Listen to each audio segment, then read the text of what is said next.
This is Bible Project Podcast, and we've been reading through the Sermon on the Mount. I'm John Collins, and with me is co-host Michelle Jones. Hi, Michelle. Hi, John. Today we come to what is arguably Jesus' most famous teaching. I follow the golden rule, okay? Whoever has the gold makes the rules. Actually, it's do unto others as you would have them do unto you. It's from the Bible. That's about treating others how you'd like to be treated. Marge, it's the golden rule. Golden rule trumps everything. We call it the golden rule. Do to others what you would have them do to you. Here's our lead scholar, Tim Mackie. Here is a less elegant but very literal translation.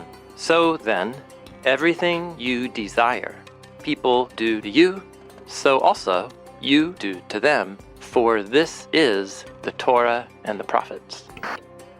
This is the last of Jesus' teachings in what we've been calling the main body of the Sermon on the Mount. And in many ways, it circles back to the beginning of the sermon. Here's Bible Project scholar Michael Helmy. So in Matthew 5:17, he says, I came to fulfill the law and the prophets. And then the golden rule, which summarizes the law and the prophets. So this is the beginning and the end of the Sermon on the Mountain. To fulfill the law and prophets is to live by what Jesus calls a greater righteousness. Here's Tim. Doing right by God in a higher, more authentic degree than Israel has ever done in its history. Jesus has been challenging us to live generous lives with everyone around us, even when we have conflict, even with those we consider our enemies. This is a really high calling, and relationships can be really hard. So it feels like this is going to be really complex. But in this last teaching on the golden rule, Jesus simplifies things. Whatever you desire others do to you, do that for them. Thanks for joining us. Here we go.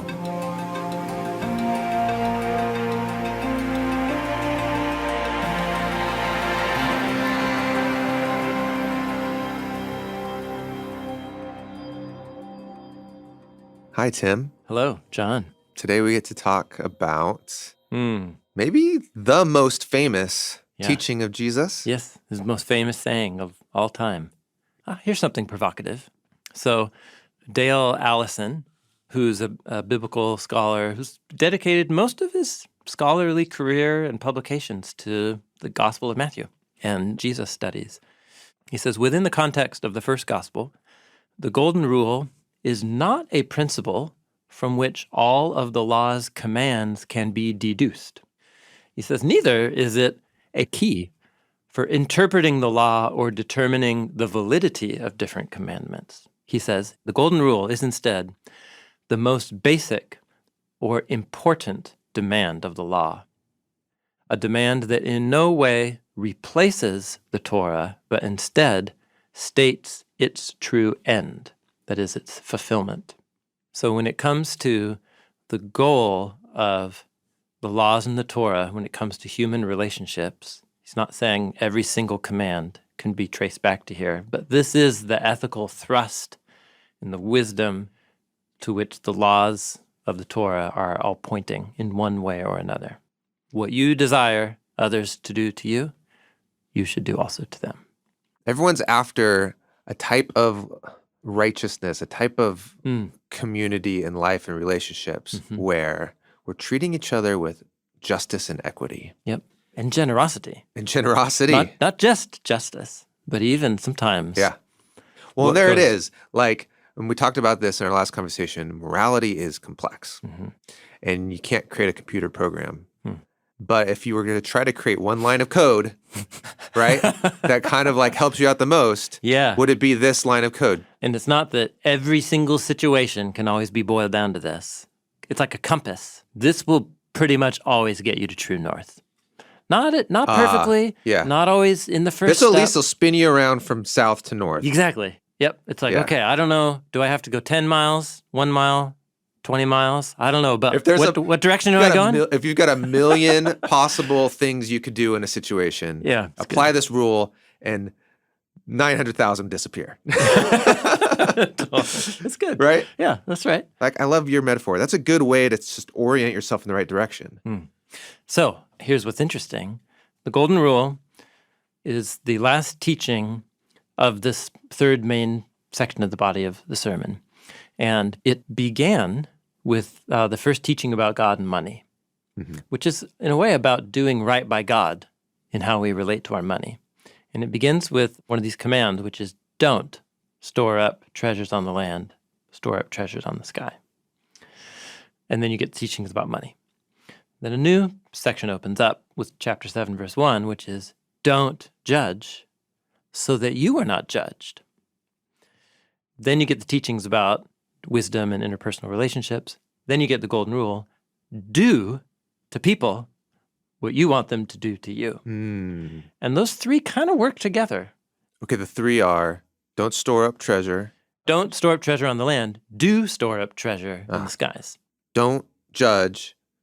What's the do there? So that you are not judged. Okay. And then do to people what you desire what them. you want them to do to you. Yeah. Not storing up treasure on the land is a statement of how I am relating to God in a posture of trust and open-handedness. Yeah. And what I also know is that when it comes to Jesus and money, that generosity is like a major theme. Yeah. So not storing up treasure on the land means honoring God by giving a lot of it to my neighbor. Then you get the second section begins with don't judge so that you are not judged. And that really feels like another way of saying the golden rule. Don't judge others in a condemning posture or in an arrogant posture, because the measure by which you judge others, you will be measured the same. It's actually another way of stating the rule. Yeah, if the judging is, hey, you can do something negative to someone that you don't want done to yourself, the golden rule is saying the opposite. Yes. There's something positive that you want from other people, that's the thing that you should be doing. That's the thing, yes. Oh, okay, all right. So here's a cool rabbit hole that we should go down right now. Okay. So later on in the Gospel of Matthew, there's the story where a scholar, a scribe, a Torah scholar, comes up to Jesus. This is in Matthew chapter 22, and asks, which is the greatest commandment in the Torah? And he wants the single one. Yeah, give me the one. The one out of the 600 plus. And so Jesus answers, he said to him, you shall love the Lord your God with all your heart, with all your being, your soul, and with all your mind. He's quoting Deuteronomy chapter 6, Shema. He says, this is the great and first, the protos, the first commandment. And the second is like it. We've kind of... Second great commandment. Yeah, it's so funny because the guy had asked him for one. The great commandment comes in two flavors. The singular great commandment is two. Yeah. The first is this. The second is like it. You shall love your neighbor as yourself. Okay. It's Leviticus 19:18. Oh. And then his conclusion is, on these two commands hang the whole Torah and prophets. There's some important relationship between his answer here and the golden rule, but it's phrased differently. Yeah. Isn't that interesting? So which is it, Jesus? Do to others you want them to do to you, or love God and love your neighbor as yourself? Or maybe those are different reflections of something underneath both of them. Yeah. Yeah, one's love for God is manifested, is demonstrated by how one relates to your neighbor. And how does one relate to your neighbor in a way that shows your love for God? By loving your neighbor as yourself. As yourself. And that's kind of embedded is the verb love again. Love your neighbor as you love yourself. That's the full statement. And that's Leviticus chapter 19, verse 18. Can we look at that real quick? Oh, yes.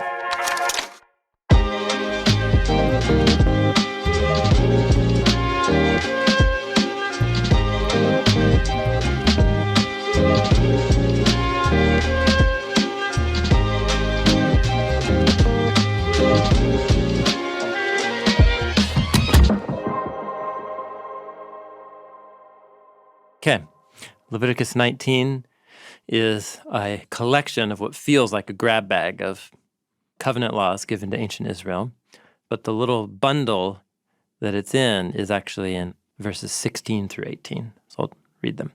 You shall not go about as a slanderer or a gossip among your people. You are not to act against the life of your neighbor. Act in a way that Endangers your neighbor? endangers or threatens the well-being of your neighbor. I am Yahweh. You shall not hate your brother in your heart. It's contempt. Yeah, exactly. Jesus used this language earlier in the sermon. Yeah. You can surely reprove your neighbor, like Judge. once you got the beam out of your eye, Yeah. then you can show the speck. But you should not carry or bear sin because of him. If you're going to judge, do it in a righteous way. That's right. Otherwise, you'll be the one at fault. You shall not take vengeance. You shall not bear a grudge against the sons of your people, but you will love your neighbor as yourself. I am Yahweh. So Jesus picked that one little line. Yeah. Now, this was a well-known tradition in Second Temple Judaism, since there's hundreds of commandments, of different ways of summarizing the most important. And I think we did this before. yeah, we did. We did. Yeah, in our series on the law. Okay. Yeah, on our How to Read the Bible series. But here's two examples from the Babylonian Talmud, which actually comes after Jesus. Okay. But it captures conversations of Jewish rabbis from the time of Jesus on until later. So, but some of these are just awesome. So one of them is from what's called tractate, or a subsection called Makot. And Rabbi Similai argued that Micah, the prophet Micah in the Bible, came and reduced the laws of the Torah to 3. And he quotes from Micah chapter 6, verse 8. It has been told you, O human, what is good, what the Lord requires from you, to do justice, to love mercy, to walk humbly before God. 3. So like justice, fairness, mercy. Generosity and forgiveness. Yeah, generosity and then humility. Isaiah, the prophet, again came and reduced the laws of the Torah to 2, quoting from Isaiah 56. This is what Yahweh says, keep justice and do righteousness. Amos came and reduced the laws of the Torah to 1. As it said, he quotes from Amos chapter 5, this is what the Lord says to the house of Israel, seek me and live. Seek me and live. Seek me and as a result live. Okay. Yeah. But Habakkuk came again and based the laws of the Torah on 1. Also, as it is said, quote from Habakkuk 2, but the righteous will live by his faith. So it's, I guess it's a tie between seek me and live and who created the simplest. Live by faith. Yeah, totally. So the point is, this was a thing. Yeah. Like which How do one you do you summarize? think? Yeah, that's right. So Jesus is binding together of the Shema with the love your neighbor as yourself. Since Jesus was into how Leviticus 19:18, love your neighbor as yourself, is somehow related to some central summary of doing right by other people, what you can do is look at how other rabbis or Jewish Bible teachers of that period understood this idea, or Leviticus 19:18. So, for example, there is an ancient Aramaic translation of the Torah, and it's called the Targum. It's more of a paraphrase, interpretive translation. So what's interesting is that when you look at how the Targum translates Leviticus 19:18, it's fascinating. What it says is, you shall love your neighbor. That's just a translation. And what you expect it to say is, as yourself. But what it says in Aramaic is, you shall love your neighbor so that what is hateful to you, you should not do to him. So, and that's their commentary on as you love yourself. What does it mean to love your neighbor as you love yourself? What does it mean to love yourself? So it's kind of a creative unpacking of as you love yourself. Well, if I love myself, I won't do to myself something that I hate. But it flips from love, you shall love yourself, to you would never hate yourself. So don't do whatever you would hate. It just like flips it. So as I'm looking at you, I feel more excited about that than you look. Oh, sorry. This is a rabbit hole, and I don't know if it's worth going into, but...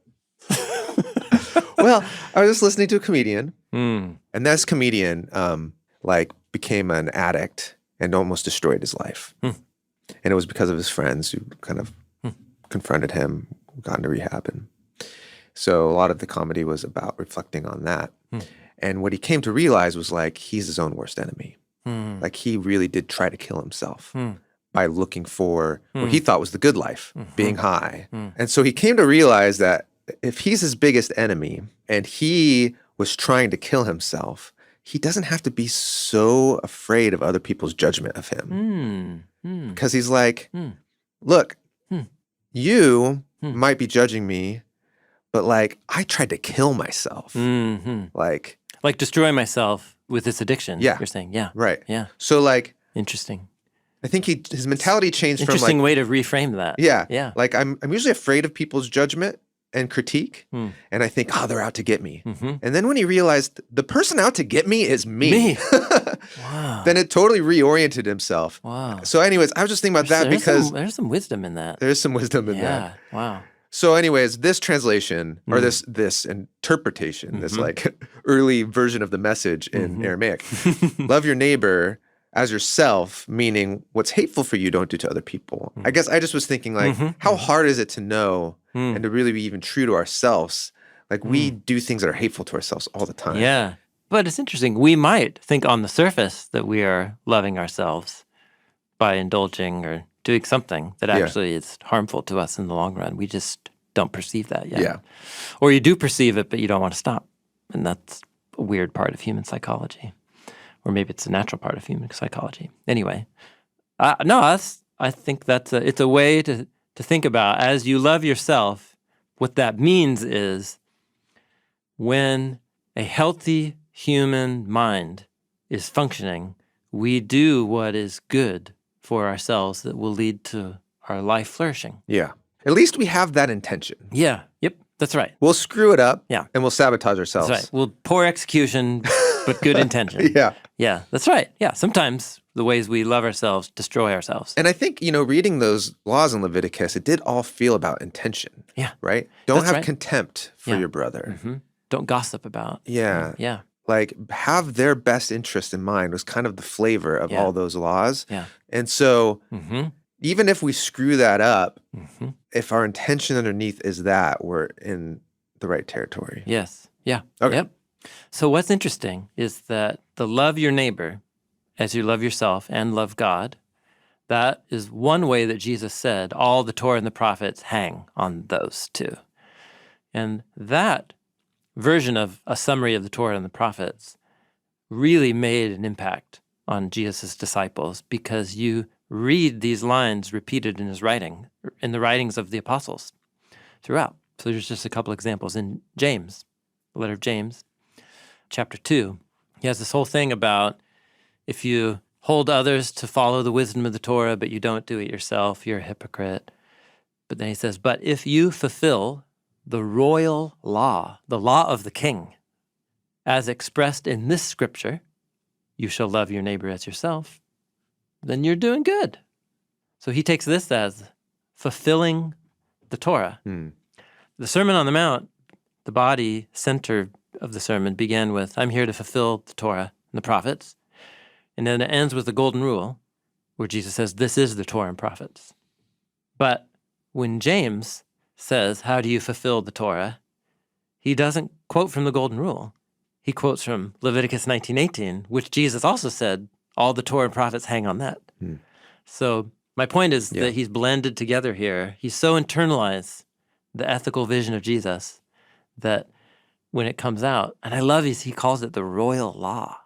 The law, a king's law, which has to be referring to our risen messianic king of the world. The royal risen king's summary of fulfilling the Torah, Leviticus 19:18. Love your neighbor as yourself. Isn't that interesting?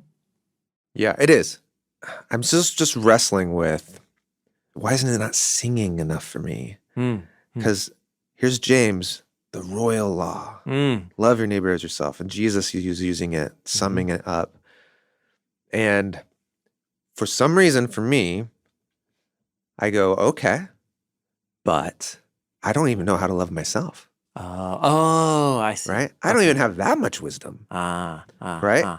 Like, it goes back to this idea of, okay, it might get me in the vicinity. It might help me recalibrate so I'm not, I'm coming with the best interest with another person in mind, but man, I'm going to still need a lot of wisdom. Yeah. I wonder if there's something about the modern self. By that I mean the self, the concept of the self that has been shaped in the evolution of Western civilization. Right. When I say self, I'm a 21st century guy. Yeah. So we're thinking in terms of layers of consciousness, right? Yeah. And whatever one thinks about Freud or Carl Jung, it's just in the water. Yes. That like there's multiple layers to our intentions and motivations. And surely the biblical authors know that just as well. Right. There's so many of the stories in the Hebrew Bible, but meditations on the complexity of human motivation. And isn't there that verse about the human heart? Yes. It's like a deep well. Who can know it? Who can know it? Well, that's Jeremiah, actually, who says it's like an incurable disease in our hearts. Who can know the heart? Exactly. There it is.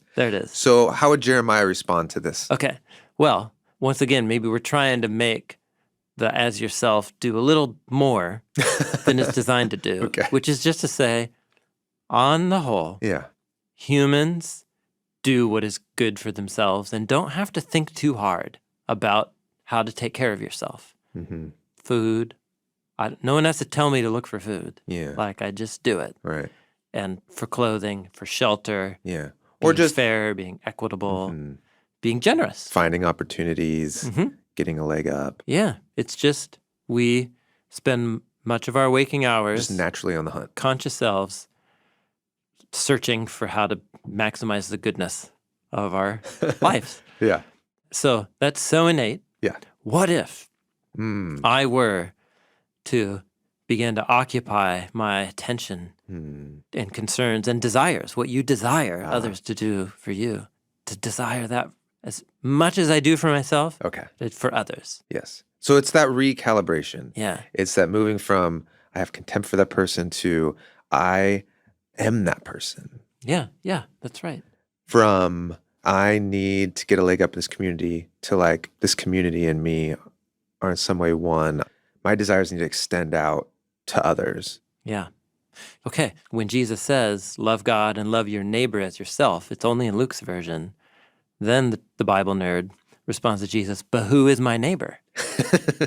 And it's a good point, because did you notice when we read Leviticus 19, all the parallels were love, don't slander. Sons of Israel. Yeah, or your your brother. Yeah. So it's very clearly, in context, means the fellow Israelite. Yeah. So this was a whole discussion in Second Temple Judaism about who's the neighbor. Yeah. So that's Jesus gets to pose that question. And then he chooses to tell a story about a Samaritan saving the life of an Israelite. And then his question back in response is, who was the neighbor?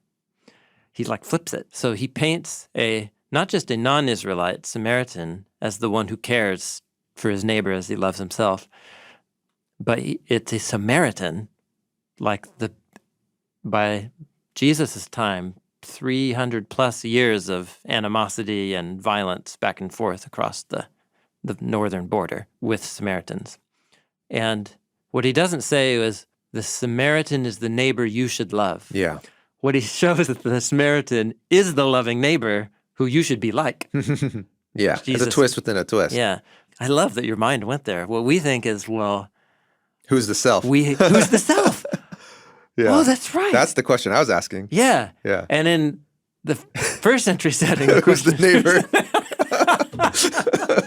Whoa, that's interesting. Yeah. That's a form of commentary itself, isn't it? It is. My question is, who is myself? And how do I love myself? How do I love myself? What a 21st century question. Yeah, that's so fascinating. In Jesus' context, the question was, okay, but then who's my neighbor? So what you're saying is I'm overcomplicating the love yourself part, yeah. And there might be some great insights in there, and we could chase that down. I think vitally important insights, but those just don't seem to be the insights Jesus is focusing on. Okay. Which doesn't mean they're not good. Yeah. this is a wonderful example of sometimes we bring our questions to the Bible, and they're not the questions Jesus or the author is addressing. Yeah, the teaching wasn't designed for that question. Not first and foremost. But once I get what it is first and foremost about, I will probably gain some wisdom on how to think about the question that I came with. Yeah. So maybe let's try that. So the question is, who's the neighbor? Who's the neighbor? Even the person you detest is your neighbor. Yeah, that's right. Yeah. Which means that the neighbor in Jesus's categories is a fellow human. I think which is interesting, the wording that Jesus uses when he ties together, you shall love God. That's the great first commandment. And the second is like it. And that word like, you don't have to go with me, but it is interesting that in Genesis 1, there's 2 phrases that describe the image of God. Let us make human in our image, statue, and according to our likeness, comparison. And the likeness of human and God is there in Genesis 1. And it's right here. Love God and love what is like it. Love your neighbor. Because who is like God? Yeah. We are made in his likeness. So, that's cool. Yeah. So if that's the case, and I'm compelled that it is, then you're back to that. How you love God is expressed with how you love people. Loving people is an expression of your love for God. How do you love your neighbor as yourself? What if the desires, and it's interesting he uses the word desire in the Golden Rule. Yeah. What you desire for yourself. Desire that for others. Yeah. And desire is the key word from the Garden of Eden narrative. The tree was desirable for food, and it was desirable for gaining wisdom. So there's the example of we can't trust our desires, right? Yeah, you're right. We're back at it. We're back at Like if this is the summary, we're going to screw it up. That's right. If I desire for you what I desire for myself, I might screw both of our lives up. Yeah, totally. If I don't know what's good for myself, and I'm actually doing my desire, which is hurting me, and then I'm like, hey, friend, I found this thing that's great. Yeah. You should do this too. Yeah. That's totally. My whole teenage experience is me and my friends doing what's good in our own eyes and then like telling each other to do the same thing. You guys were loving each other as yourself. So, but clearly that's not the focus of what Jesus is saying. There are some ways we love ourselves that hurt ourselves. There are other ways that we love ourselves that bring us life. And what if the best versions of our desires for ourselves that bring us life, we desired that for others? So I guess the way I'm thinking about this is if desire is really just for me, then the self is really is me. Like I am me and that's it. But if my desire is extending out to the community, that's good. Yeah. My sense of self is expanded. It's expanded. Yeah. I am not merely me. I am an extension of this community. Yeah, I am us. And there's actually something really true and beautiful about that. It's very true. Yes. And something we need to learn. It's like this level set of like, I am not just me fighting for my own self, isolated, my decisions only affect me. Yeah. Yeah, my well-being is wholly wrapped up with the well-being of my neighbor. Yeah. Literally, the people who live 20 feet to the north and south of me. Right. Like their well-being affects me. And how can you really do righteousness if you don't at least start at that place? So that's like, it's the starting ground. It's the orientation. But then the question underneath it is like, well then, how do we desire the right things as a community? Yeah, yeah. And right. then we get to ask, seek, knock. So that feels like the progression to me. So it's weird that in these teachings, it starts with ask, seek, knock. That's what we talked about last week. And then it ends with the golden rule. Yeah. Where the golden rule to me feels like the starting place to then go ask, seek, knock. Yeah, that's interesting. Well, and also remember in biblical literature, the order, the sequence, we as Westerners tend to think of ideas developing one, then the next, then the next, then the next. And biblical literature is often symmetrically designed so that you keep rereading it in the circle. Right. And I think this is a good example where the golden rule is both the conclusion like the bookend, but also it kind of raises some questions that send you back all the way to There you go.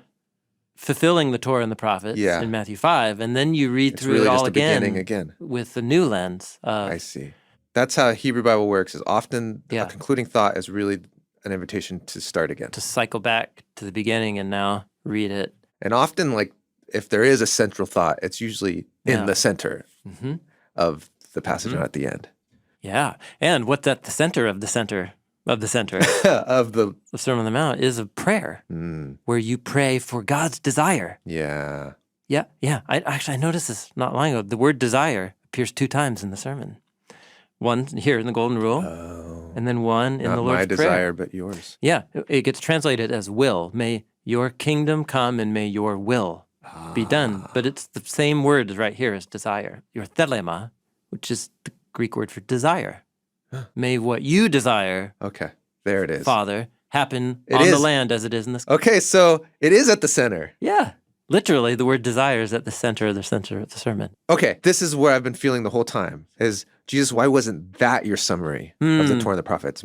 May your desire be done. Yeah. Yeah. That to me is like, okay, we're at the center. Like that's, there fulfills the Torah and the prophets. Yeah. Got it. But that's not how it's phrased, but we got there. Yeah. No, that's it. So, in other words, so great. Think of, so it's just trying to abstractly represent what happens in your mind if you were to memorize this literature and recite it to yourself, Psalm 1 style. What stands out? And what you would notice is that the center body of the Sermon on the Mount begins with Jesus saying, I'm calling my disciples to the greater righteousness, doing right by God and neighbor that fulfills the Torah and prophets. He concludes it with the golden rule, what you desire your neighbor to do to you, do also to them. Yeah, that's the bookends. The 2 outer ends. Yeah. And then literally in the middle of the middle of the middle of that central body is the Lord's Prayer, which is about praying that God's desire comes on the land as it is in the skies. Yeah.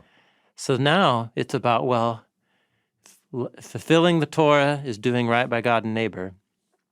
If doing what I desire to my neighbor that they do to me is the Torah and prophets, then all of that gets also reconfigured by the center, which is about God's desire for human flourishing, and which will reconfigure what I desire. Yeah. So that what I desire Can be what my neighbor... Whoa, this is great. And how lovely is it, too, that Jesus says for us to pray, our Father. Yes. Not my Father. Yes, our. This isn't about me and God. Yeah. This is about us and God. That's good. Yeah, good. Dude, that was meditation right there. That was Psalm 1. That was great. No, because we were puzzling on I felt it. The final line here. Like, there's something here that feels like it needs to be filled out.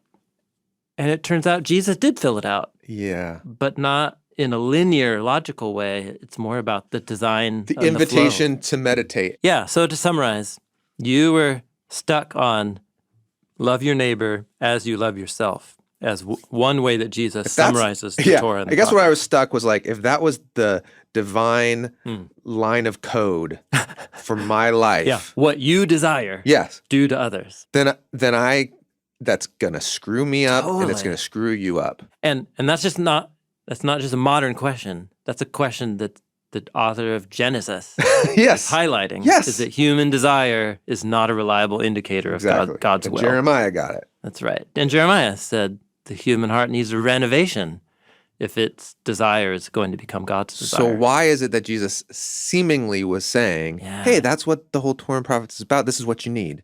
But don't forget, at the center of the center of the center of this whole teaching sermon is a prayer for God's desire to come about on the land as it is in heaven. My desire can become God's desire so that it could be our desire.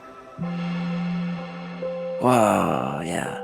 I'm really digging this. It's a light bulb moment for me. Totally. That felt climactic. Yeah. I'm energized by this conversation.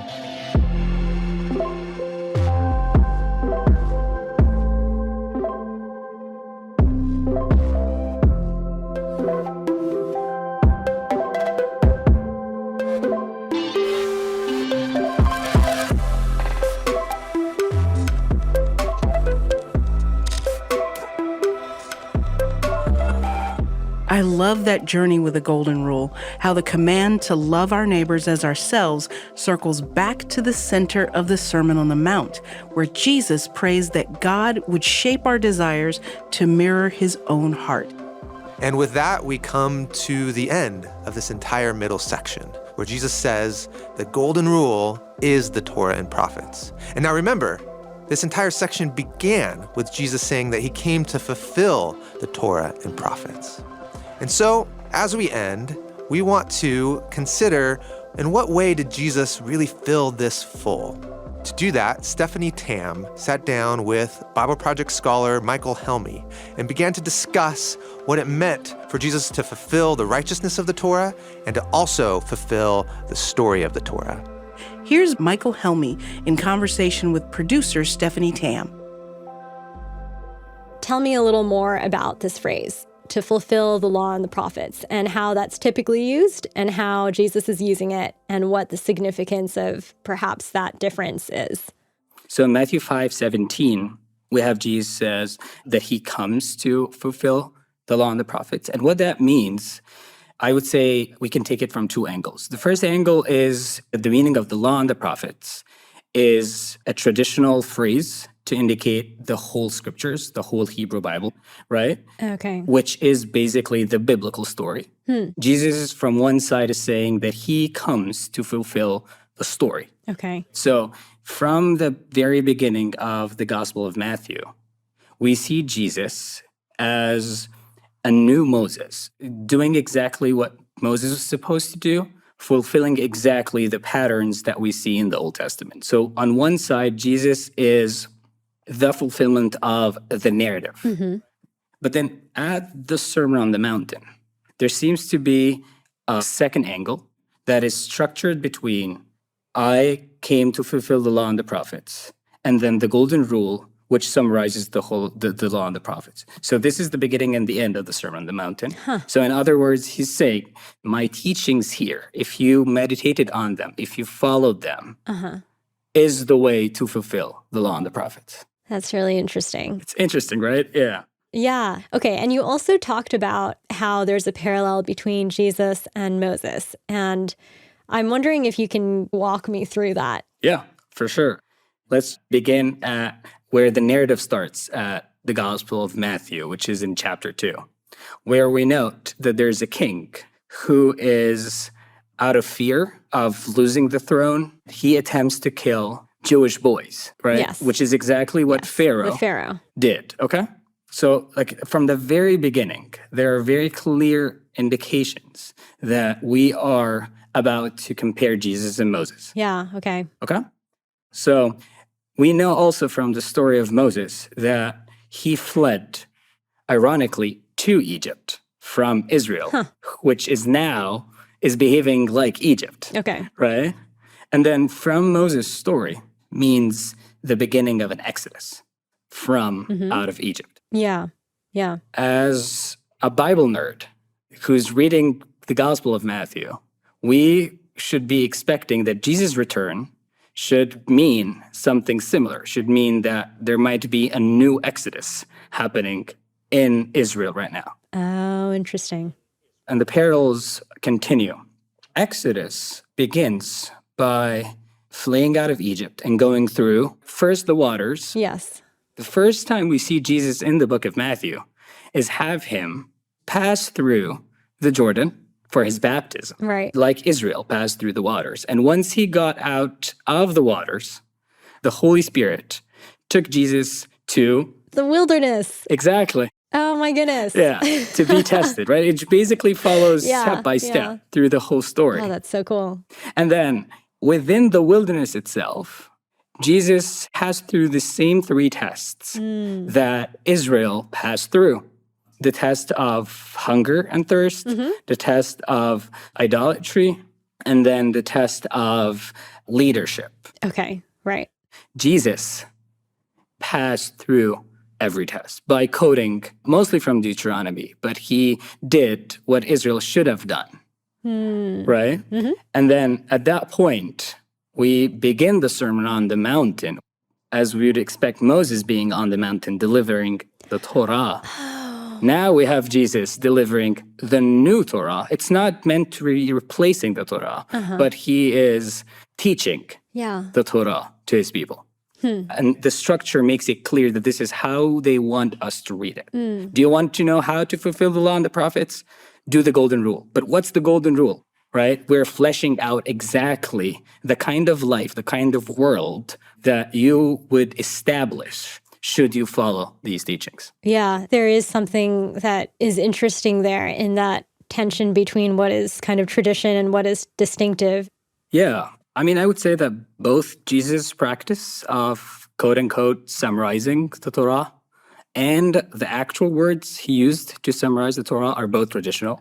So I would say among many examples, according to the Talmud, we have someone like Rabbi Hillel, who once gave a summary of the Torah to a man, to a Gentile, who kind of challenged him. He told him, like, I'm going to be a proselyte, a converted Jew, if you are able to teach me the whole Torah while you're standing on one leg.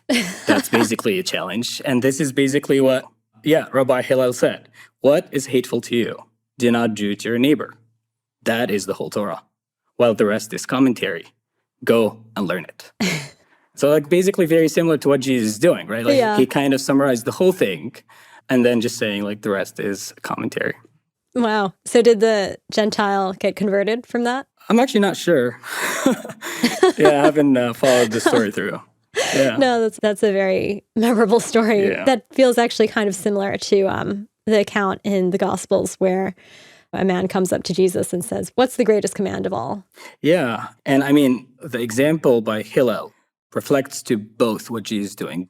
He even used almost the actual words. He uses a more positive statement. Hillel uses a negative statement, but both are reflecting very similar traditions of Jesus' time, even before that. There's something that is the actual do unto others as you would have others do unto you.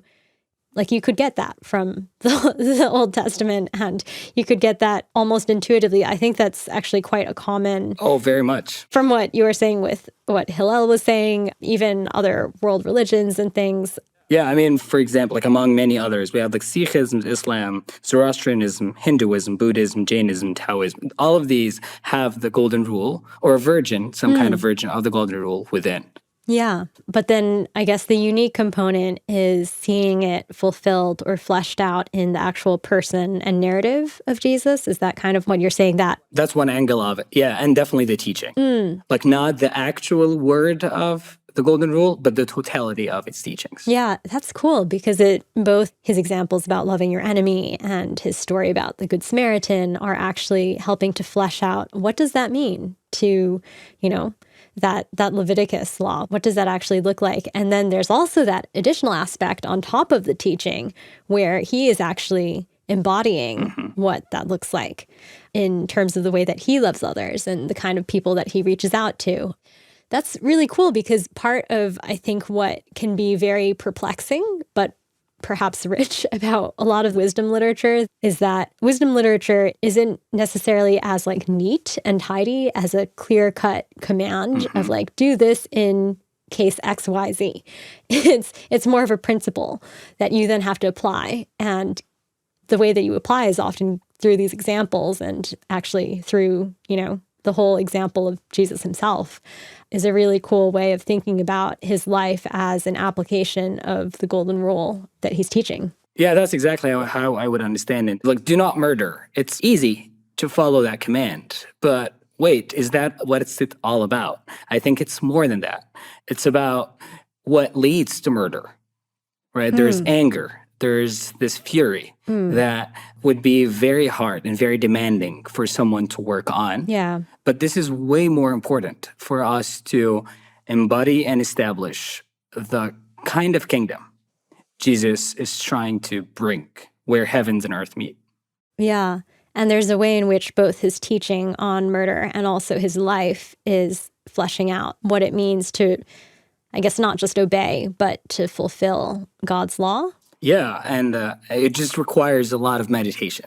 And Jesus' examples, study cases, are not only to learn what he's saying, but to learn how he read and meditated on the Hebrew scriptures. Yeah. That's kind of meta, but very cool. Yeah. Yeah. So you wrote an article for the BibleProject website and talked about what it means to obey versus fulfill the law.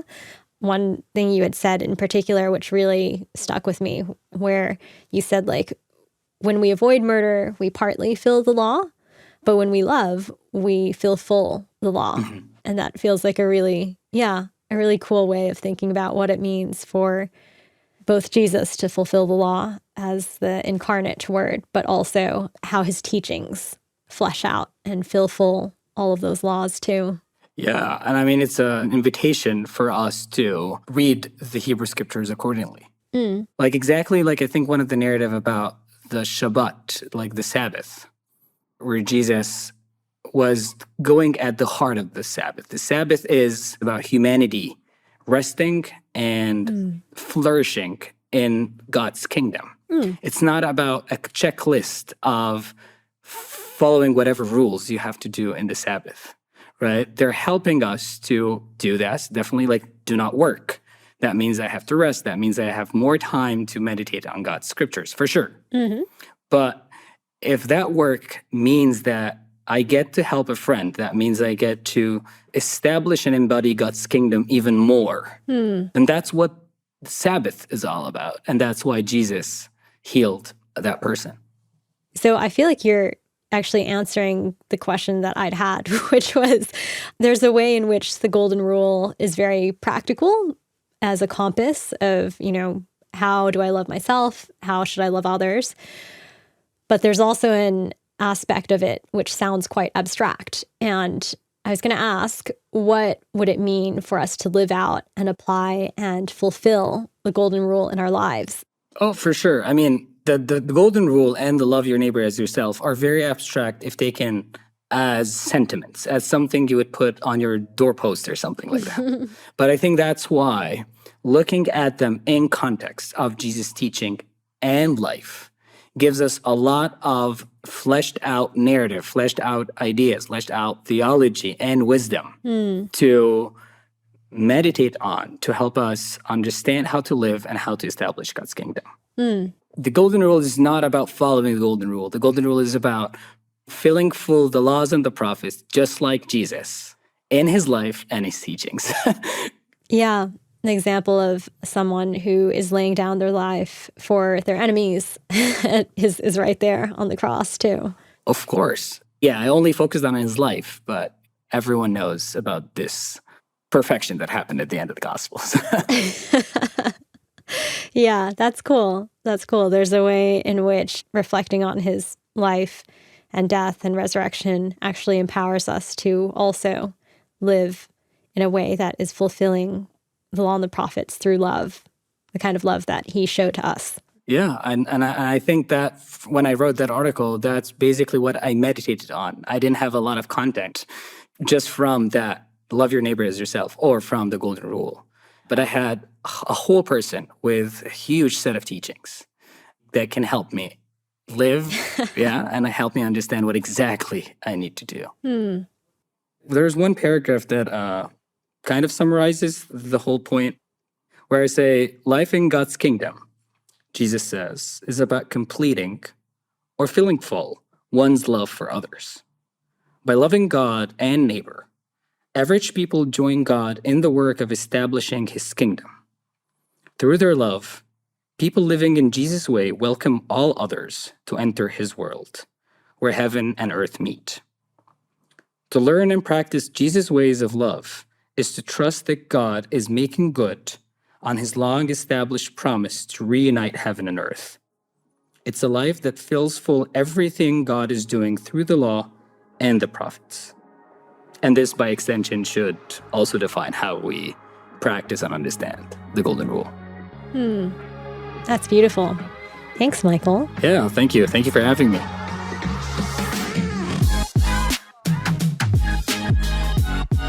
The Golden Rule. It's not just a rule. It's about a vision, a way of life, a world of love, and it's embodied in a person, the life and teachings of Jesus himself. It's a lot to meditate on here, and I'm going to be thinking about it for a very long time. In the meantime, let's head back to the studio as Tim wraps things up. So, with the Golden Rule, the center of the sermon comes to a conclusion. Jesus is going to shift gears in a major way. He's not done yet. Do you remember he had an opening that was announcing the good life, surprising good life on his listeners? You would never think that these poor, sick people are the recipients of the good life, but they are, Jesus says. And we learn how to live this way together, just we'll be the city on the hill. He's going to shift gears now to lay down 3 challenges to his listeners. And he's going to challenge them that if Israel of his day, as he goes around announcing the kingdom of God, if Israel doesn't embrace his way of fulfilling the Torah and the prophets, we are headed for destruction. We're going to destroy ourselves. Speaking of destroying ourselves, rejecting what I'm saying will lead to self-ruin for us as individuals and then to Israel of his day as a people. And he turns up the heat, gets a little uncomfortable in the room. So that's what we'll explore for the next few episodes.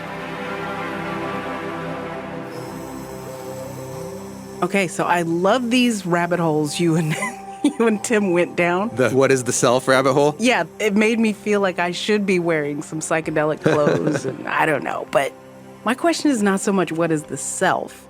I think the question that we have to ask is, what is love? I think ultimately, we don't love ourselves because we don't know what love is. Jesus says if you're going to find yourself, you have to lose yourself. So I think that the journey is not into the self. Right. I think the journey's into love, like big L love. So if I know that, then I can love the Lord with all my heart, mind, soul, and strength, and I can love my neighbor as myself, and then that will eventually transform me. But if I look for myself, I think I'm going to lose everything. Yeah, that's a great way to tie it together back to not my desire, but your desire. Exactly. And then you go, whose desire? Love's desire. Big L love.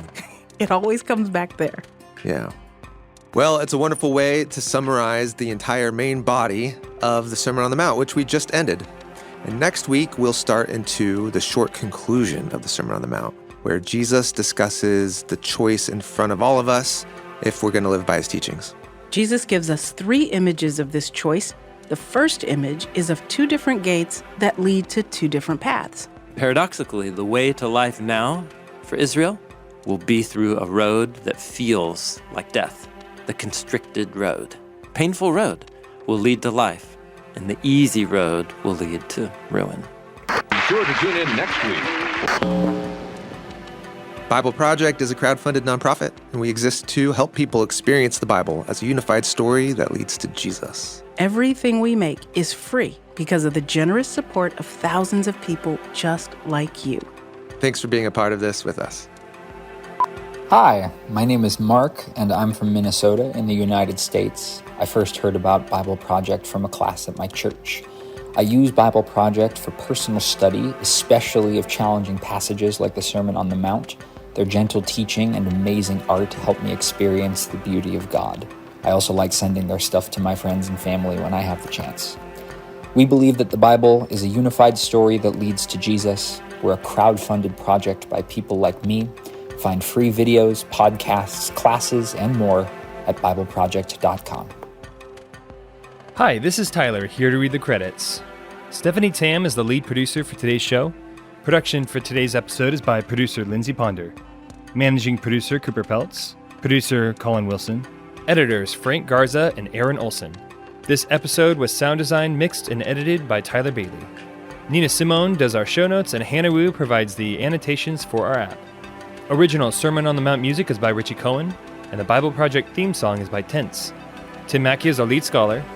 Special thanks to Michael Helmy and Dan Gummel, who commissioned and supported the production of this episode.